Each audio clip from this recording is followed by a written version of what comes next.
Hi friends, कसे आहात? आज आपण खलबत्त्यात शेंगदाण्याची चटणी वाटणार आहात। 1 वाटी शेंगदाणे घेतलेले आहेत। छान आपल्याला कडक होईपर्यंत मंद गॅसवर भाजून घ्यायचे आहेत।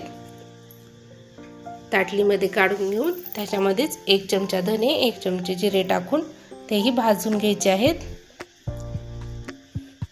आणि नंतर शेंगदाण्याचे थंड झाल्यानंतर साल काढून घ्यायचे। जिरे, धने, लाल तिखट, 1 चवीपुरतं मीठ टाकून सगळं वाटून घ्यायचं आहे।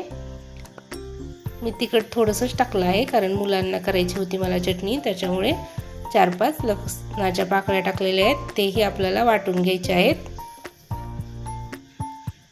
आणि हे बाजूला काढून त्याच्यामध्येच आपल्याला शेंगदाणे वाटून घ्यायचे आहेत। असे मोठ्यात शेंगदाणे वाटल्यानंतर आपल्याला ते लाल तिखट टाकायचं आहे। त्याच्यामध्ये मिक्स करून वाटून घ्यायचं। असंच हलवत अशी चटणी खूप छान लागते। एकदा नक्की करून बघा। आमच्या गावाकडे तर अशी चटणी खूप आवडीने खातात। तुम्हालाही आवडेल, नक्की करून बघा। व्हिडिओ आवडल्यास लाईक, शेअर, सबस्क्राईब नक्की करा। बाय।